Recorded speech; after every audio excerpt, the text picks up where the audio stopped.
Indian actress Shefali Jariwala, इनकी life story के बारे में जान पाएंगे, इनकी इब्तदाई जिंदगी और तालीम। शेफाली जरीवाला 15 दिसंबर 1982 में अहमदाबाद, इंडिया के शहर गुजरात में पैदा हुई। वो एक गुजराती खानदान में पैदा हुई थी। उन्होंने आनंद Sardar Patel college of engineering से इंफॉर्मेशन टेक्नोलॉजी में इंजीनियरिंग की तालीम हासिल की थी। इनके वालिद एक चार्टर्ड अकाउंटेंट के तौर पर काम करते थे और इनकी माँ एक बैंक में काम करती थी। शेफाली एक ग्रेजुएट थे। इन्होंने कंप्यूटर एप्लीकेशन में डिग्री हासिल की थी। इंडस्ट्री में इनके करियर की बात की जाए, जरीवाला ने एंटरटेनमेंट इंडस्ट्री में अपने करियर का आगाज जब वो म्यूजिक वीडियो से किया था। वो 2002 में एक रिमिक्स गाना कांटा लगा, इस रिमिक्स गाने की वीडियो के साथ शोहरत में आ गयी। ये एक पॉपुलर हिट था। ये रिमिक्स गाना जो है वो काफी मशहूर हुआ और इसी गाने की बना पर ही इनको वसी पैमाने पर काफी पहचान मिली। इस वीडियो की कामयाबी की वजह से ये काफी मकबूल हुई, काफी शोहरत आ सकी और इसी गाने की बना पर इनको कांटा लगा गल के नाम से जो वो जाना जाने लगा,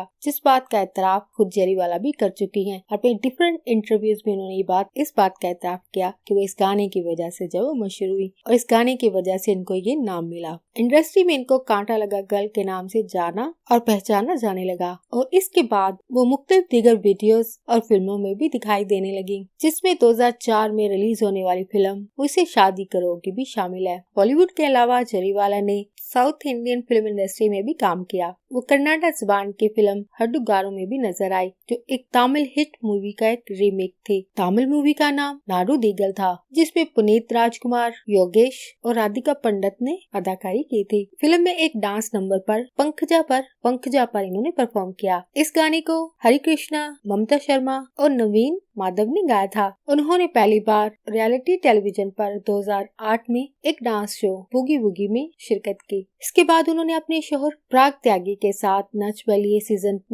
सीजन 5 जो 2012 से 2013 के दौरान ऑन एयर किया गया। इसके बाद नच बलिए सीजन 7 जो 2015 से 2016 तक ऑन एयर किया गया। इन दोनों शोज में हिस्सा लिया। नवंबर 2019 में वो reality television show big boss के सीजन 13 में बतौर वाइल्ड कार्ड कंटेस्टेंट के तौर पर दाखिल हुई और शो में मौजूद अपने साथी फनाकार सिद्धार्थ शुक्ला के साथ वीडियो में नजर आई और इन दोनों की जोड़ी ने नाजरीन की खासी तवज्जो हासिल की और इस शो में शामिल होने की बिना पर इनको दोबारा इंडस्ट्री में अपनी शनाख्त बनाने का मौका मिला। इनकी जाती जिंदगी की अगर बात की जाए, जरीवाला ने अपनी कई पब्लिक इंटरव्यूज में इन्होंने इनकी 9 उम्री यानी टीन एज में इनको डायग्नोज होने वाली कंडीशन एपिलेप्सी, जिसको मिर्गी कहा जाता है, इस बीमारी की तशखीस होने के बारे में अपने इंटरव्यूज में काफी दफा बात कर चुकी हैं। इन्हें 15 साल की उम्र में पहला दौरा पड़ा था। इन्होंने अपनी लाइफ का फर्स्ट एपिलेप्सी सीजर जो है वो इसको एक्सपीरियंस जो है इन्होंने महज 15 साल की उम्र में पहला एक्सपीरियंस किया और तकरीबन 10 साल तक इस कंडीशन का इलाज जो है वो करवाती रही। इस कंडीशन को मैनेज करने और कंट्रोल करने में इन्होंने योगा और फिटनेस प्रैक्टिसेस के जरिए इस कंडीशन को जो है वो मैनेज किया। इन दोनों तरीकों से इस कंडीशन को कंट्रोल करने में मदद मिली और इंटरव्यू में ये बात भी बताती हैं कि इन दोनों तरीकों की मदद से उन्होंने खुद के अंदर सेल्फ कॉन्फिडेंस, खुद एतमादी को दोबारा बहाल करने में काफी मदद मिली। अपनी इस हेल्थ कंडीशन और इससे बचने के तरीके के बारे में वो अपने इंटरव्यूज में बताती रही।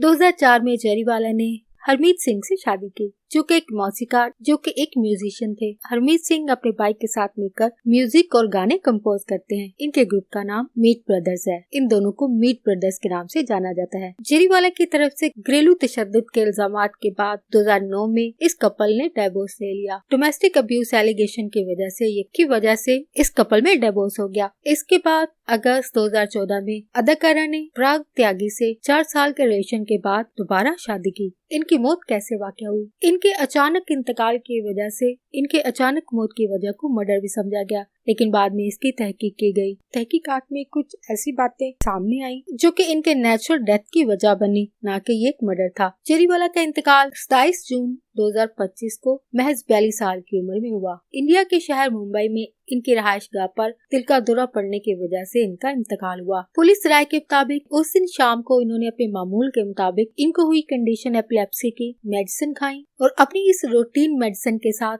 एक एंटी एजिंग इंजेक्शन भी लगवाया, जो वो कई कई सालों से तिब्बी निगरानी में मेडिकल सुपरविजन के मुताबिक ले रही थी, लेकिन उस दिन उनका ब्लड प्रेशर अचानक से कम हो गया, लो ब्लड प्रेशर हुआ और इनको शिवरिंग हुई। इस कंडीशन की वजह से कांपने लगी। इनकी हालत बिगड़ने पर इनके घर वाले इनको अस्पताल ले गए। तहकीकात में ये बात भी सामने आई, जिस दिन अदाकारा की अचानक तबीयत खराब हुई उस दिन इनके घर में मजहबी त्योहार के मुताबिक सत्यनारायण की पूजा थी और मजहबी रसूमात के मुताबिक उस दिन रोजा रखा जाता है और उस दिन उन्होंने रोजा रखा था भूख की वजह से, जो कि इनके लिए कॉम्प्लिकेशन पैदा करने की वजह बनी, जिसके वजह से इनके लिए मजीद पेचीदगियां पैदा हुई, इनके लिए मेडिकल कॉम्प्लिकेशंस पैदा हुई। ये 2 से 3 चीजें जो है वो उनके लिए कॉम्प्लिकेशन की वजह बनी, मेडिकल कॉम्प्लिकेशंस हुई और आगे जाकर इनके लिए डेथ की वजह बनी। लेकिन क्योंकि वो एक मशहूर अदाकारा है और उनकी अचानक मौत की वजह खानदान और लोगों में शक्को शुबात की वजह बना और इस बना पर फोरेंसिक टीमों ने मजीद इन्वेस्टिगेशन के लिए इनकी रिहाइशगाह से तिब्बी नमूने जो वो हासिल किए हैं। लेकिन तहकीक के बाद जो बातें सामने आई हैं उनके मुताबिक ये एक नेचुरल डेथ थी, न कि मर्डर। उनकी मेडिकल कंडीशन